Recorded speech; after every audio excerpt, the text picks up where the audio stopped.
Hello friends, आप सभी का स्वागत है यार फिजिक्स क्लासेस में। आज हम लोग बात करेंगे एक नए टॉपिक का नाम है एलसी परिपथ। एलसी परिपथ क्या है, इसके बारे में हम लोग पूरा डिटेल पढ़ेंगे। इसके पहले हम लोग बहुत सारे परिपथ के बारे में पढ़ चुके हैं। जैसे आपको बताए थे कि जब किसी भी परिपथ में अगर ओमीय प्रतिरोध हो तो उस कंडीशन में हम लोग विद्युत धारा और विद्युत विभवांतर के बीच में संबंध स्थापित किए थे। उसके बाद हम लोग पढ़े थे कि यदि किसी भी परिपथ में अगर प्रेरकत्व स्थित हो तो उस स्थिति में विद्युत धारा और विद्युत विभव में संबंध स्थापित किए थे। फिर हम लोग नेक्स्ट वीडियो में पढ़े थे कि यदि किसी परिपथ में केवल संधारित्र अर्थात धारिता स्थित हो तो उस स्थिति में जो विद्युत धारा और विभवांतर है उसके बीच में क्या संबंध होते थे। तो ये पढ़ने के बाद हम लोग एलआर सर्किट पढ़े थे। एलआर में हम बताए थे कि प्रेरकत्व और प्रतिरोध के बीच जो रिलेशन है उस रिलेशन से हम लोग पढ़े थे कि विद्युत धारा और विद्युत विभव में संबंध। फिर उसके बाद हम लोग सीआर सर्किट पढ़े थे। सीआर सर्किट में हम लोग पढ़े थे कि जब किसी भी परिपथ में प्रेरकत्व मीन्स धारिता और प्रतिरोध स्थित हो तो उस स्थिति में हमारा जो धारा है और विद्युत विभव दोनों के बीच में क्या संबंध होते थे। तो आज हम लोग एक नया टॉपिक पढ़ेंगे जिसका नाम है एलसी परिपथ। एलसी परिपथ का मतलब हुआ कि प्रेरकत्व और धारिता जब समानांतर मीन्स श्रेणी क्रम में जोड़ा जाता है, जब प्रेरकत्व और धारिता श्रेणी क्रम में जोड़ा जाता है तो उसे हम एलसी परिपथ कह देते हैं। तो ध्यान से पढ़िए एलसी परिपथ। क्या पढ़ेंगे हम लोग? एलसी परिपथ, जिसको हम लोग एलसी सर्किट के नाम से जानते हैं। इंग्लिश में बोलते हैं एलसी सर्किट और हिंदी में एलसी परिपथ। एल का मतलब होता है रिएक्टेंस, जिसको हम लोग हिंदी में प्रेरकत्व बोलते हैं। सी का मतलब होता है कैपेसिटर, जिसको हम लोग धारिता बोलते हैं। तो अगर हम परिभाषा की बात करें तो कहेंगे एक ऐसा परिपथ जिसमें प्रेरकत्व और धारिता श्रेणी क्रम में जुड़े होते हैं तो उस परिपथ को हम एलसी परिपथ कह देते हैं। ध्यान से समझिए, एल का मतलब प्रेरकत्व होता है और सी का मतलब धारिता। जब प्रेरकत्व और धारिता को किसी भी परिपथ में श्रेणी क्रम में जोड़ा जाता है तो वैसे परिपथ को हम एलसी परिपथ कहते हैं। जिस तरह से इसके पहले हम लोग एलआर परिपथ और सीआर परिपथ पढ़ चुके हैं, ठीक उसी तरह से आज हम लोग एलसी परिपथ की बात करेंगे। तो इसकी परिभाषा की बात करें तो लिखेंगे वह परिपथ जिसमें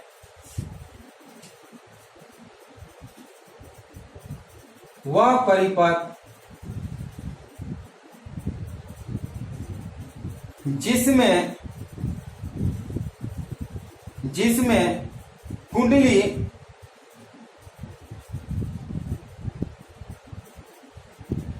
जिसको हम लोग प्रेरकत्व के नाम से जानते हैं और प्रेरकत्व को एल से डिनोट करते हैं ना, तथा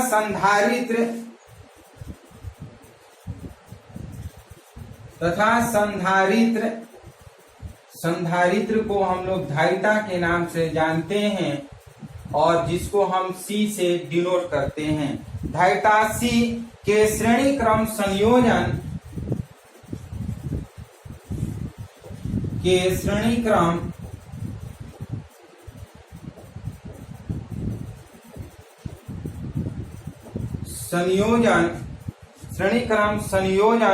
पर प्रत्यावर्ती वोल्टता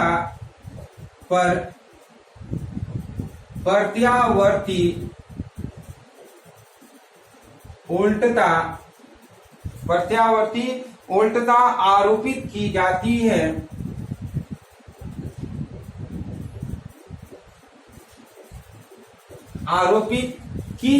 है। एलसी परिपथ कहलाता है। एलसी परिपथ कहलाता है। ध्यान से समझिएगा, एलसी परिपथ किसे कहेंगे? एक ऐसा परिपथ जिसमें कुंडली, जिसे हम प्रकत्व कहते हैं और प्रकत्व को एल से डिनोट करते हैं, तथा संधारित्र जिसे हम धारिता के नाम से जानते हैं, जिसे हम सी से डिनोट करते हैं, को श्रेणी क्रम में जोड़ा जाता है और जोड़कर उसमें प्रत्यावर्ती वोल्टता आरोपित की जाती है। तो ऐसे परिपथ को हम एलसी परिपथ कह देते हैं। एलसी परिपथ में क्या होता है कि जो धारा होती है दोनों के लिए एक ही होता है, अर्थात हम कहेंगे जो धारा प्रेरकत्व के लिए, कुंडली के लिए होती है, वही धारा संधारित्र अर्थात धारिता के लिए भी होती है। इसे आप फिगर से समझिएगा। जैसे ये फिगर है, ये कुंडली है और ये जो है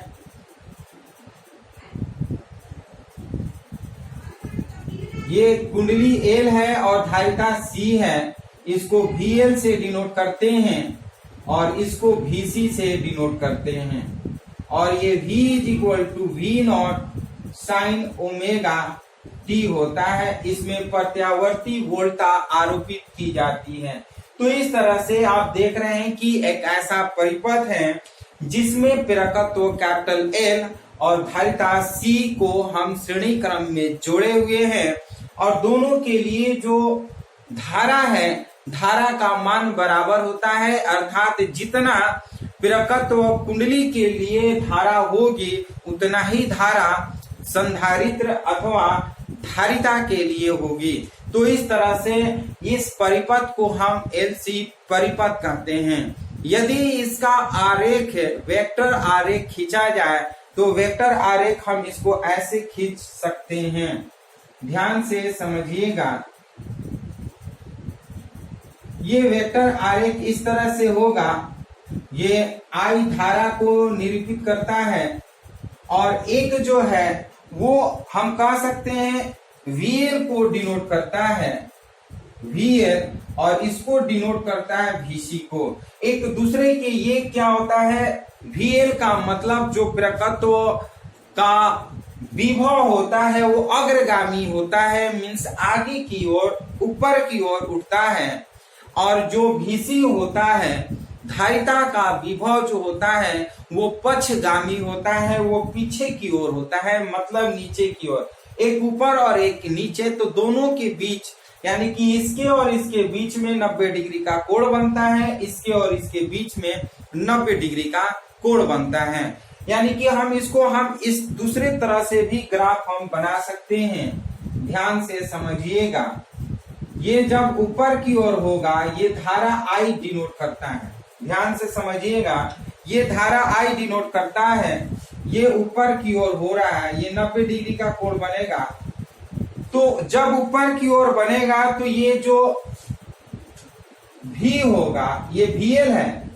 जब VL होगा तो VL का मान जो होगा वो VC से बड़ा हो जाएगा। क्या चीज हो जाएगा? VC से बड़ा हो जाएगा। मीन्स हम कह सकते हैं VL is greater than VC। VL is greater then क्या हो जाएगा? VC।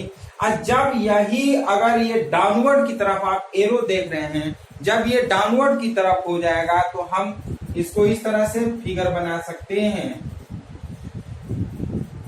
ये 90 डिग्री, ये I और ये तो रहेगा VL ही, ये रहेगा V और ये रहेगा VC। इस कंडीशन में VC is greater then VL कर लेते हैं।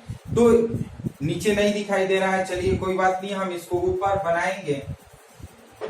चलिए तो हम क्या करते हैं, नीचे आपको नहीं दिखाई दे रहा, इतना हम कर लिए।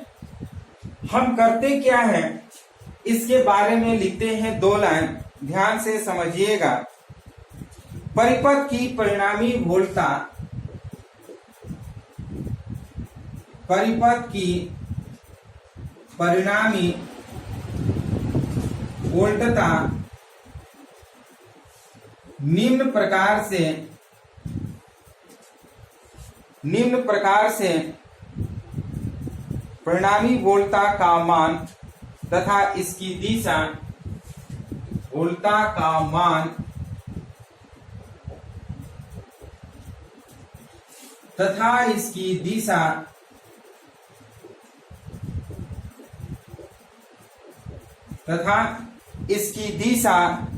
VL तथा VC, VL तथा VC के आपेक्षिक मानों पर निर्भर करता है, के आपेक्षिक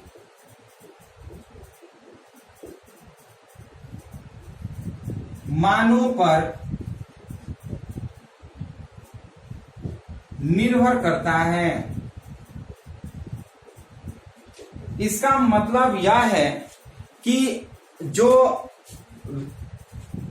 परिपथ की परिणामी वोल्टा, ये भी आप देख रहे हैं, दोनों के बीच में अगर परिणामी वोल्टा का मान निकालना हो तो ये इस बात पे निर्भर करता है कि किसका मान अधिक है, VL का मान अधिक है कि VC का मान अधिक है। जैसे मान लेते हैं दो लोग हैं, तो जिसका मान अधिक होगा उधर की ओर क्या होगा, डायरेक्शन होगा, खींचा जाएगा।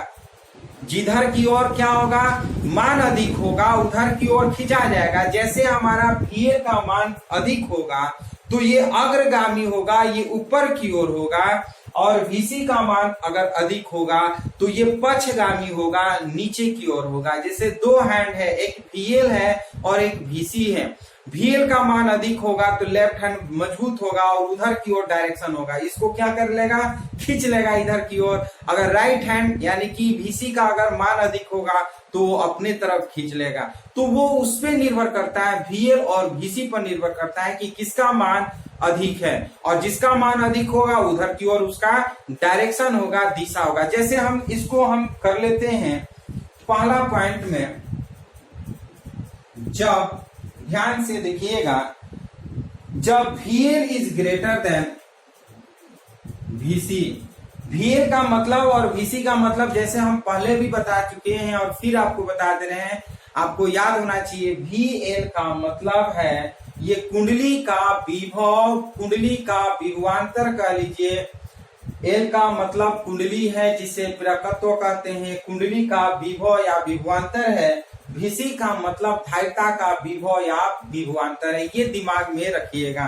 तो हम लिखेंगे क्या, जब VL is greater than VC हो तो इस दशा में, इस दशा में परिणामी विभवांतर,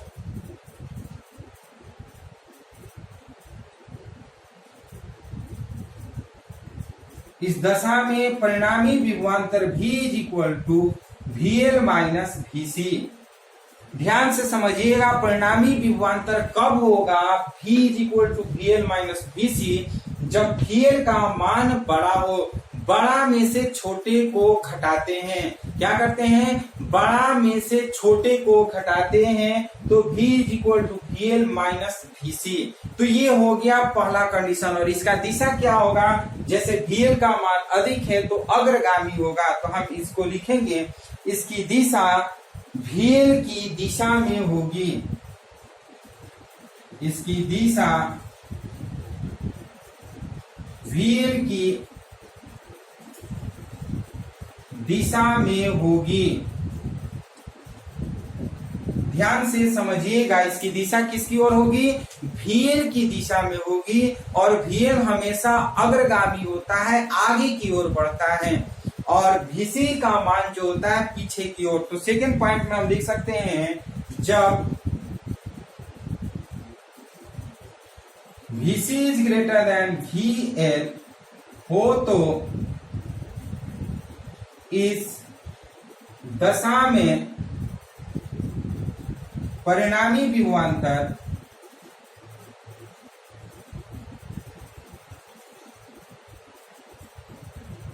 क्या हम लिख सकते हैं, V is equal to VC minus VL।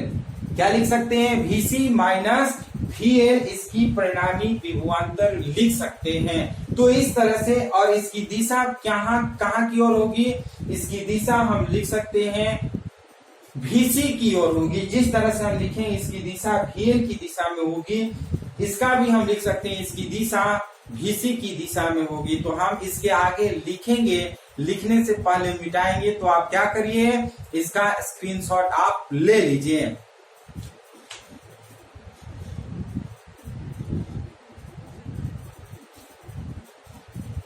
चलिए, स्क्रीनशॉट ले चुके होंगे तो इसे हम मिटाएंगे और इसके बारे में हम लोग डिटेल पढ़ेंगे। देखिए, आप लोग CR परिपत्र ढंग से नहीं पढ़े क्योंकि आप लोग वीडियो नहीं देख पाए। हमें अफसोस ये है कि आप 2-3 मिनट वीडियो देख करके छोड़ दिए हैं। अगर ऐसा करिएगा तब तो हमको पढ़ाना बंद करना पड़ेगा, क्योंकि हम नहीं चाहते हैं कि हम बनाए वीडियो आपके लिए, इतना मेहनत किया जा रहा है आपके लिए और आप इसको नहीं पढ़िए तो हमें भी अफसोस होता है। इसलिए आप कोशिश करिए कि जो भी हम वीडियो बनाएं तो उसे आप पूरा देखिए, क्योंकि हम आपके लिए मेहनत कर रहे हैं और आप मेहनत का मीन्स यूज नहीं कर पा रहे हैं तो हमें अफसोस होगा। इसलिए आपसे रिक्वेस्ट है कि हम जब आपको बोलें कि इस वीडियो को देखिए तो आप जरूर देखिए, क्योंकि आपके एग्जामिनेशन का सवाल है। जो भी हम लोग टॉपिक पढ़ रहे हैं सारे टॉपिक बहुत ही वेरी वेरी इंपॉर्टेंट है आपके एग्जामिनेशन पॉइंट ऑफ व्यू से और कंपटीशन के पॉइंट ऑफ व्यू से। तो ये सारे वीडियो आप लोग पूरा देखिए, अधूरा मत देखिए। कहावत है, a little knowledge is dangerous thing. छोटा नॉलेज जब होगा तो आपके लिए खतरनाक होगा। पूरा नॉलेज रखिए तभी आप सक्सेस हो पाइएगा। तो हम बात कर रहे हैं इसकी दिशा, तो हम क्या लिखेंगे, इसकी दिशा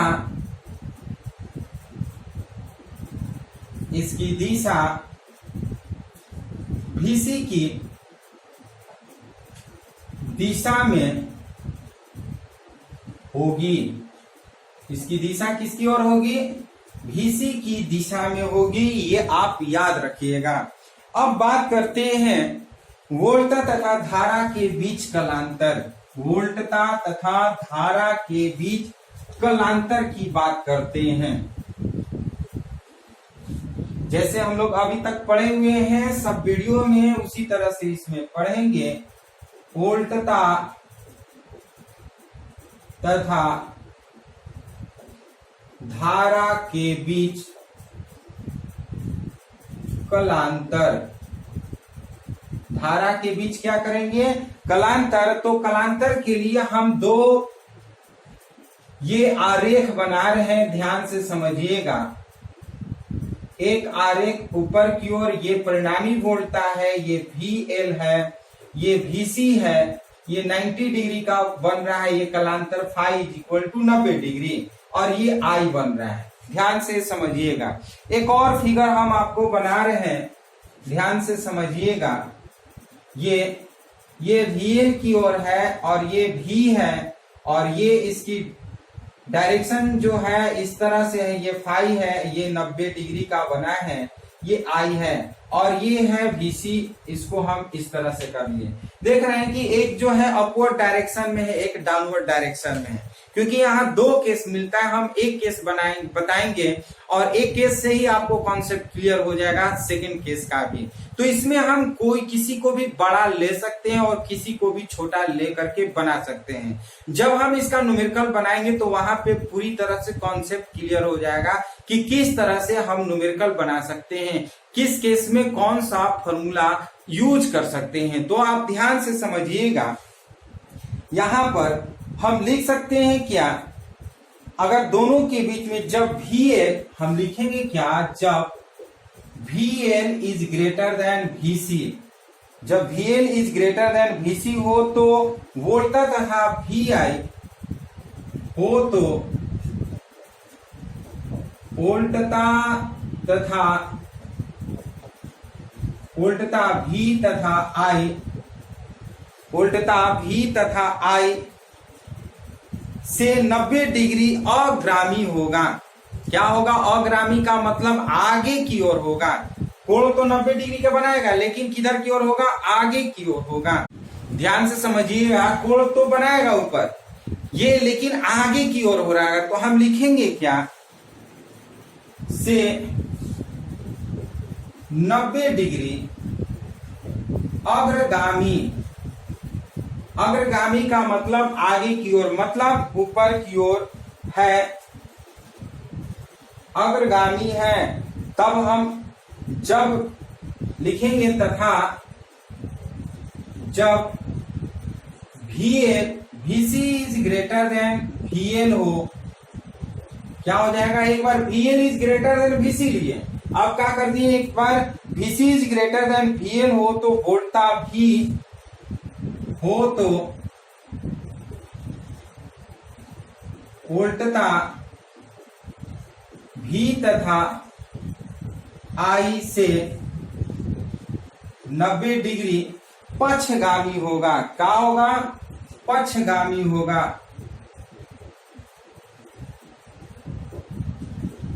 यानी कि mod of I is equal to 90 degree. दोनों केस में हमारा क्या बन रहा है, 90 डिग्री का कोण बन रहा है। तो यहाँ पे आपको ध्यान देने वाली बात यह है कि जब VL का मान होगा तो ऊपर की डायरेक्शन में होगा, उस केस में भी 90 डिग्री का कोण बनेगा। जब VC का मान बड़ा होगा तो डाउनवर्ड की तरफ होगा, जिसे हम पक्षगामी बोलते हैं। उस कंडीशन में भी फाई का मान 90 डिग्री होगा। अब हम लोग करते क्या है, LC परिपथ की प्रतिबाधा ज्ञात करते हैं। क्या करते हैं, LC परिपथ की प्रतिबाधा, क्या करते हैं, LC परिपथ की प्रतिबाधा। प्रतिबाधा के बारे में हम लोग पढ़ चुके हैं। प्रतिबाधा किसे कहते हैं, जब किसी परिपथ में, यहाँ LC परिपथ है, जब किसी परिपथ में प्रेरकत्व L तथा धारिता C के कारण अवरोध उत्पन्न होता है, विरोध उत्पन्न होता है, प्रतिरोध उत्पन्न होता है, तो उसे प्रतिरोध न कहकर उसे हम प्रतिबाधा कह देते हैं, जिसे हम कैपिटल Z से निरूपित करते हैं। तो हम लोग बात करेंगे LC परिपथ की प्रतिबाधा। तो हम लिखेंगे क्या, चित्र से स्पष्ट है कि इससे लिखेंगे, चित्र से स्पष्ट है कि, पहले फिगर की बात कर रहे हैं, इसमें आप किसी को भी ले सकते हैं, कोई दिक्कत नहीं है। इसमें लिखेंगे तो VL is greater than VC होगा, इसमें लिखेंगे तो VC is greater then VL होगा, तो कोई दिक्कत नहीं होना चाहिए। हम ये लेकर के बना रहे हैं, पहला पार्ट की बात कर रहे हैं। LC परिपथ की परिणामी वोल्टता, LC परिपथ की परिणामी वोल्टता V is equal to VL minus VC। क्या लिखेंगे, V is equal to VL minus VC लिखेंगे। अगर आप V is equal to VC minus VC भी लिख सकते हैं सेकेंड फिगर के अकॉर्डिंग। आप यदि हम सेकेंड फिगर में बात करेंगे तो हमारा V is equal to VC minus VL हो जाएगा, तो थोड़ा सा चेंजिंग हो जाएगा। तो आप दिमाग से बस ये समझना है कि जिसका मान अधिक होगा उसमें से घटाएंगे, उसी में से क्या करेंगे, छोटे वाले को घटाएंगे। न्यूमेरिकल हम आपको बताएंगे इस चैप्टर का, तो आपको ये कॉन्सेप्ट क्लियर हो जाएगा। तो इसलिए इसका न्यूमेरिकल भी आप लोग जरूर देखिएगा। तो भी हम लिखेंगे, परंतु हम जानते हैं, परंतु VL इज इक्वल टू, क्या जानते हैं, IXL। क्या जानते हैं, IXL तथा VC is equal to IXC जानते हैं। ध्यान से समझिएगा, V is equal to IR जानते हैं, V इज इक्वल टू क्या जानते हैं, IR जानते हैं। I तो हो गया, और R की जगह पर क्या होगा, प्रेरकत्व का प्रतिरोध। प्रेरकत्व के प्रतिरोध को हम XL से लिखते हैं, और धारिता के प्रतिरोध को हम क्या करते हैं, XC से डिनोट करते हैं। तो आप बताइए कि अब इस दोनों का मान इसमें पुट करेंगे तो V इज इक्वल टू हम क्या लिखेंगे, IXL माइनस IXC कर लेते हैं, और दोनों में क्या कॉमन है, हम लिख सकते हैं V is equal to I into L minus X C कर लेते हैं। तो इस तरह से v इज इक्वल टू क्या हमारा आ गया, i into XL minus X C. तो इसको आप क्या करिए, स्क्रीनशॉट ले लीजिए, उसके बाद इसे हम मिटाएंगे और इसके बारे में डिटेल और ऊपर हम बताएंगे।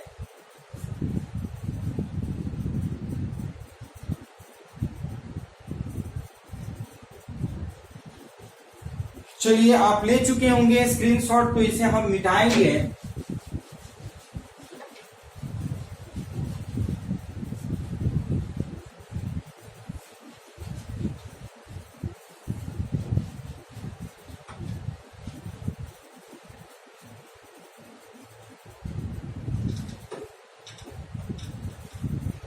ध्यान से समझिएगा, हम लिखेंगे क्या, ये i जो है वो बाई में आ जाएगा, तो लिख सकते हैं v by I is equal to XL minus X C कर सकते हैं।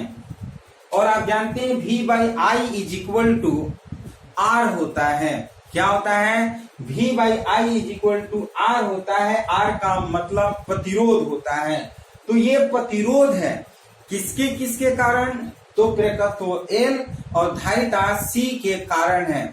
जब किसी परिपथ में प्रेरकत्व L और धारिता C के कारण प्रतिरोध उत्पन्न होते हैं, तो उसे प्रतिरोध न कहकर हम प्रतिबाधा कहते हैं, जिसे हम Z से निरूपित करते हैं, प्रदर्शित करते हैं। तो इसी को हम लिख सकते हैं परंतु ओम के नियम से, परंतु ओम के नियम से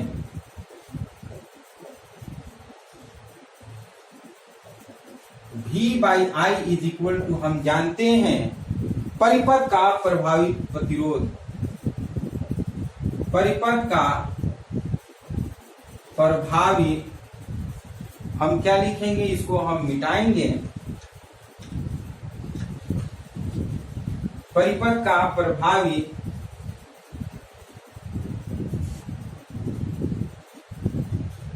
प्रतिरोध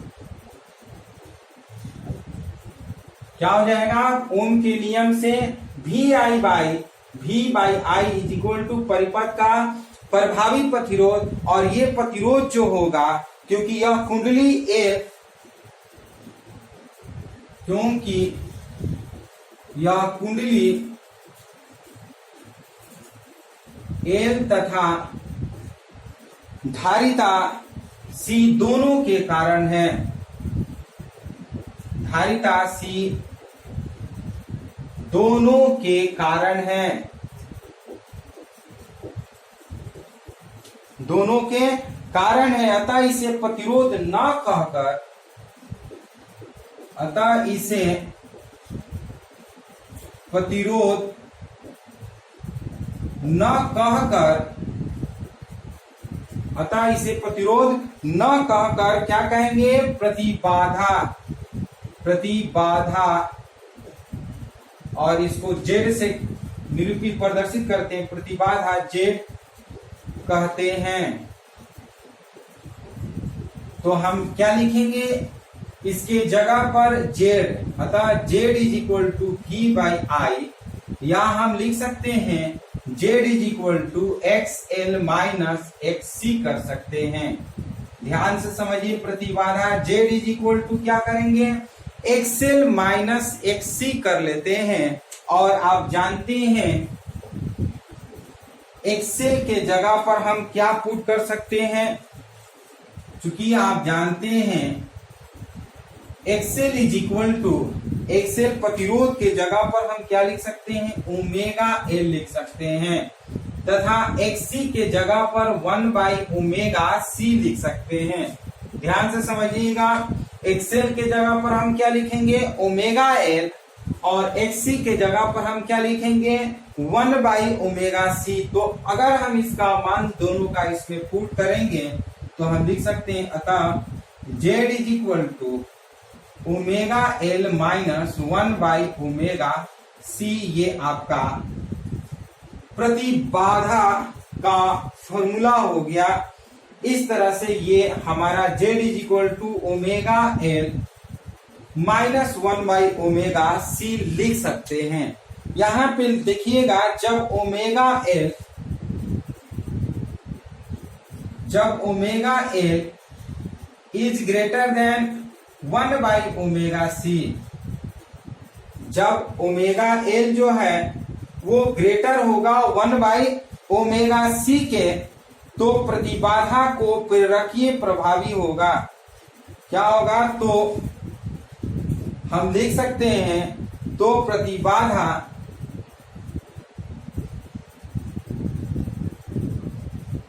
प्रेरकीय प्रभावी होगा। प्रेरकीय प्रभावी कब होगा? जब XL is greater than XC या omega L is greater than 1/ओमेगा c होगा। और यदि हम लिख सकते हैं, और यदि 1/ओमेगा c is greater than omega L, तो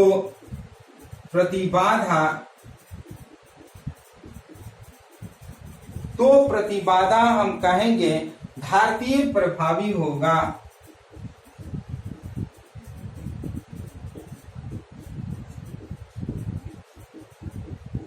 तो प्रतिबाधा क्या होगा? घातीय प्रभावी होगा। तो ध्यान से समझिएगा, प्रेरकीय प्रभावी कब होगा? एलसी परिपथ में, जब एल का मान जो है वो सी से कहीं अधिक होगा, तो वो प्रेरकीय प्रभावी प्रतिबाधा होगी। और जब हमारा सी का मान अर्थात धारिता का मान जब प्रेरकत्व एल से बड़ा हो, तो उस समय धारितीय प्रतिघात प्रभावी होगी। तो इस तरह से इसको आप स्क्रीनशॉट ले लीजिए। उसके बाद हम लोग इस पर कुछ न्यूमेरिकल सॉल्व करेंगे, और वो न्यूमेरिकल आपको कॉन्सेप्ट क्लियर कर देगा कि कब कौन सा फॉर्मूला यूज करना है। तो इसको आप स्क्रीनशॉट ले लीजिए।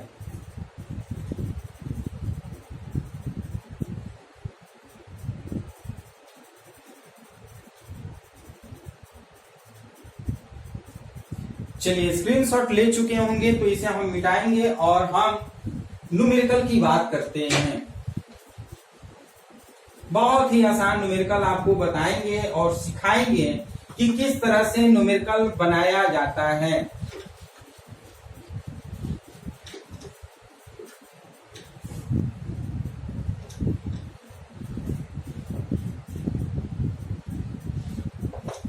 आप भी उस न्यूमेरिकल को बनाने की कोशिश जरूर करिएगा। ध्यान से समझिएगा। एक एलसी परिपथ में क्वेश्चन नंबर फर्स्ट, एक एलसी परिपथ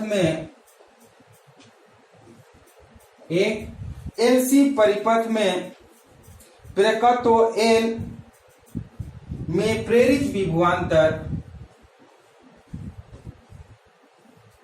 एल में प्रेरित विभवांतर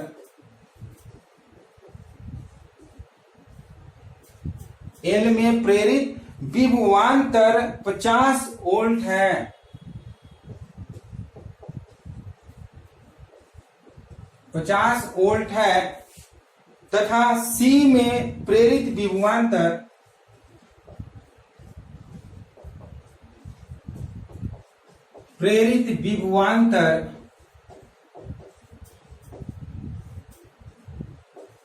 30 वोल्ट है।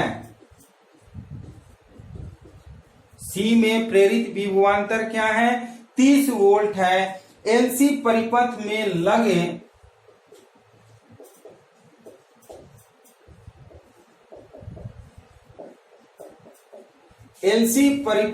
लगे प्रत्यावर्ती धारा स्रोत की वोल्टता क्या होगी? प्रत्यावर्ती धारा स्रोत की वोल्टता क्या होगी? ध्यान से समझिएगा। देखिए, न्यूमेरिकल किसी भी टाइप का हो, दिखने में कैसा भी हो, कोई भी न्यूमेरिकल हो, बहुत ही आसान होता है। थोड़ा सा आपको दिमाग लगाना होता है कि क्या क्या दिया हुआ है, और उसको ध्यान से पढ़िएगा, समझ में आ जाएगा। जैसे हम पढ़ रहे हैं कि एक एलसी परिपथ में प्रेरकत्व तो कैपिटल एल में जो प्रेरकीय विभवांतर है वो 50 वोल्ट है तथा सी में प्रेरित विभवांतर 30 वोल्ट है। तो परिपथ में एलसी परिपथ में लगे प्रत्यावर्ती धारा का विभवांतर क्या होगा।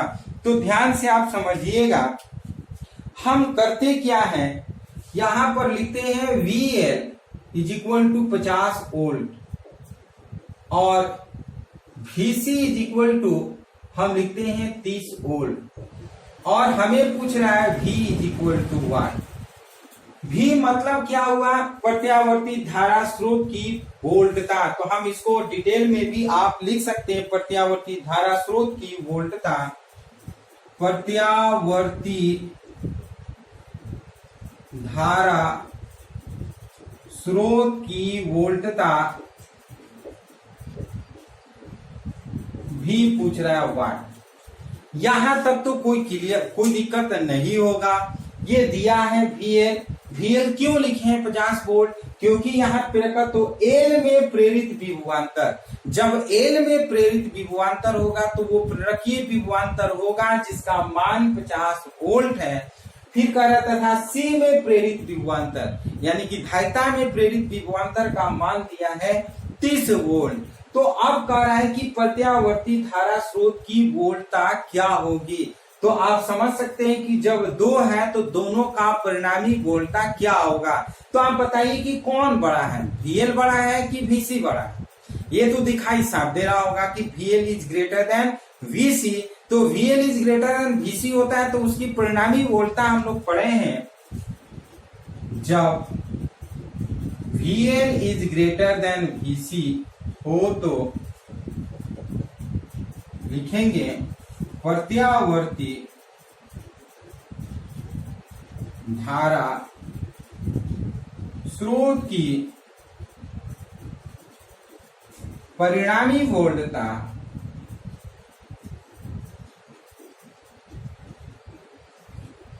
V is equal to VL minus VC, या VL के जगह पर 50 माइनस 30 या V is equal to 20 volt लिख लेते हैं। ये आपका आंसर, इस तरह से ये आपका आंसर बन गया।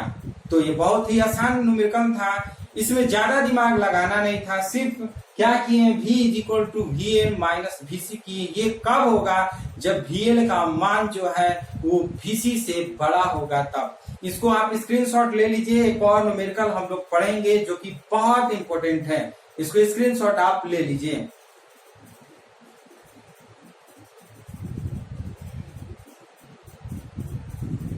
चलिए स्क्रीनशॉट ले चुके होंगे तो हम सेकेंड न्यूमेरिकल की बात करेंगे।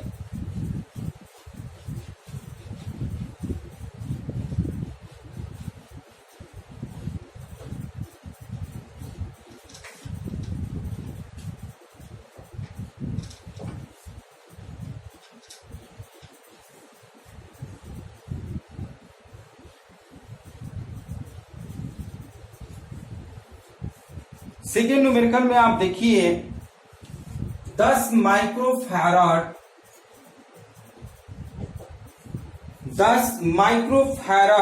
की धारिता के एक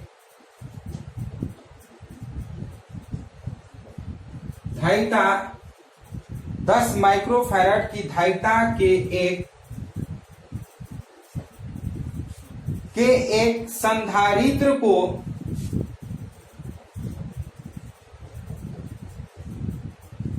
संधारित्र को 1.0 हेनरी प्रेरकत्व के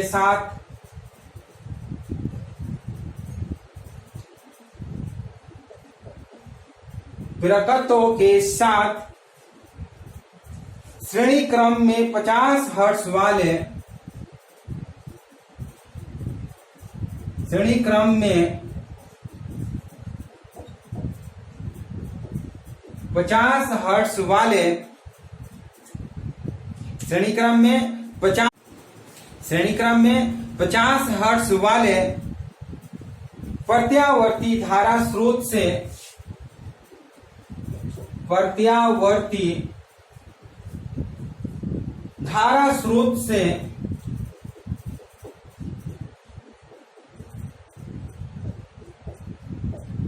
संयोजित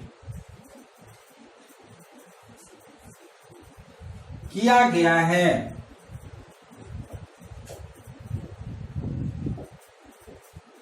संयोजित किया गया है। इस संयोजन की प्रतिबाधा की गणना कीजिए। इस संयोजन की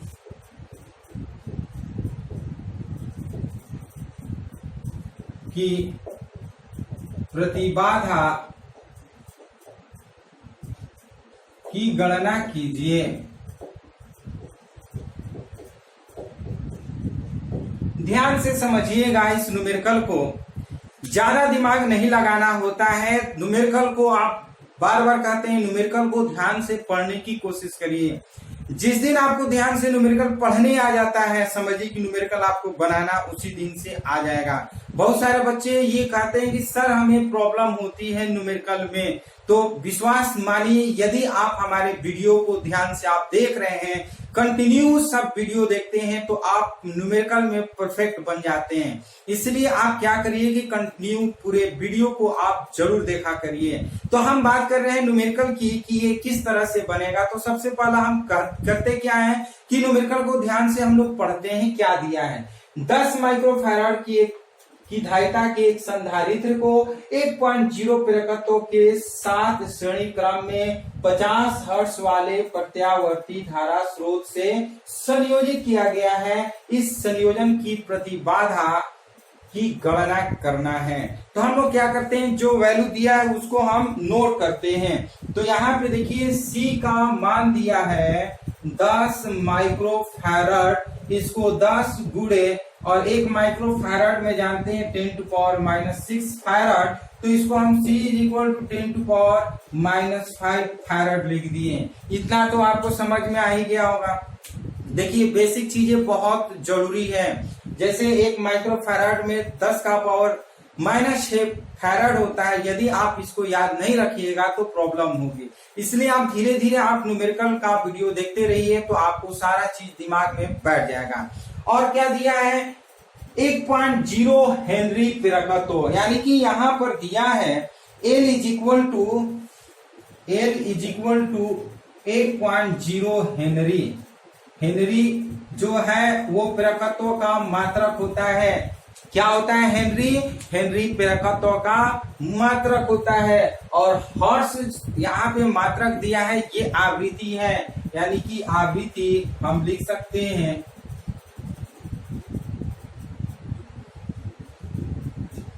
F दिया है 50 हर्ट्ज दिया है। पूछ रहा है क्या जेड ज्ञात करना है। क्या संयोजन की प्रतिबाधा की गणना कीजिए। तो हम क्या निकालेंगे, जेड। तो जेड निकालने से पहले हम लोग ये पढ़े हुए हैं, जब एलसी परिपथ होगा तो उसमें एलसी परिपथ में एक्सएल माइनस एक्सी होता है। तो पहले एक्सएल का मान निकालेंगे, उसके बाद एक्सी का मान निकालेंगे और बड़ा में से छोटा को माइनस कर देते हैं, तो हमें प्रतिबाधा निकल जाएगा। तो हम करते क्या है, संधारित्र का धारितीय प्रतिघात, संधारित्र का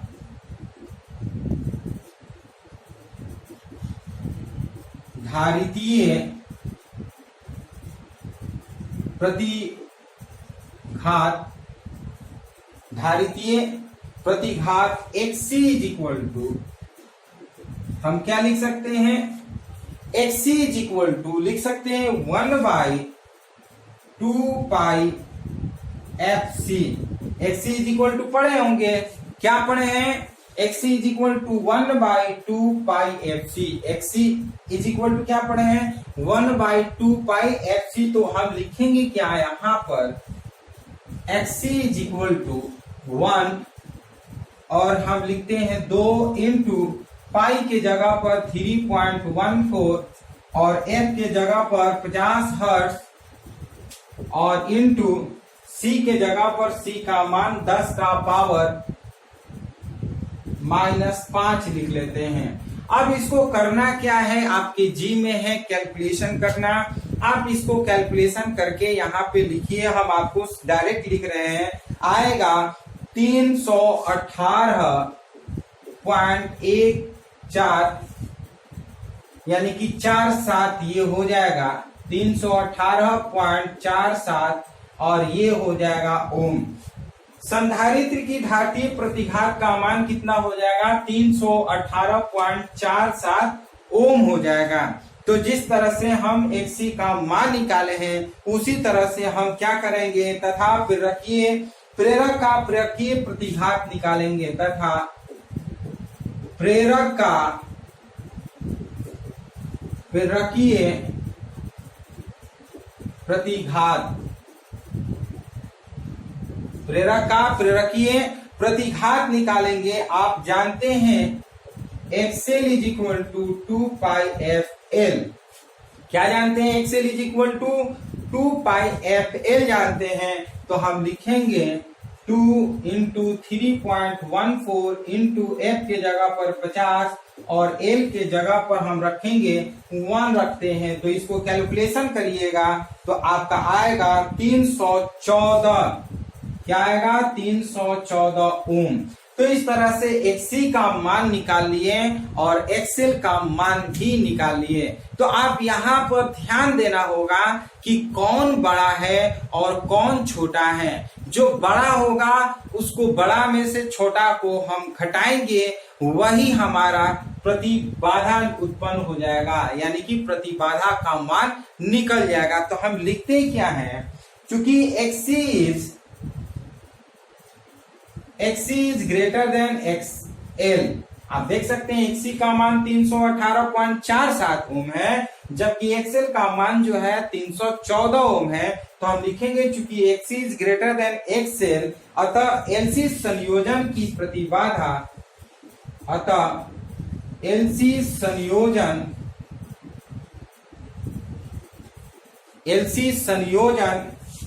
की प्रतिबाधा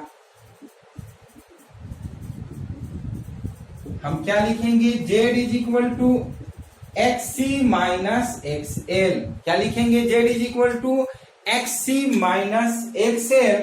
और इसको आप एक बार स्क्रीनशॉट ले लीजिए, उसके बाद हम इसमें से घटाएंगे। वैसे आप भी घटा करके आंसर लिख सकते हैं। तो हम क्या करिएगा कि इसको पहले स्क्रीनशॉट आप ले लीजिए।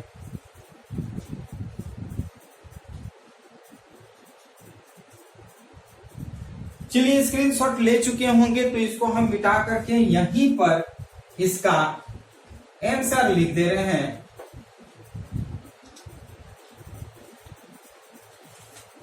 ध्यान से समझिएगा, यदि हम Z निकालेंगे तो XC के जगह पर हम क्या लिखेंगे? 318.47 और माइनस XL के जगह पर 314 और ये कर लेते हैं ओम। और आप बताइए कि इसमें से इसको घटाएंगे तो कितना आएगा?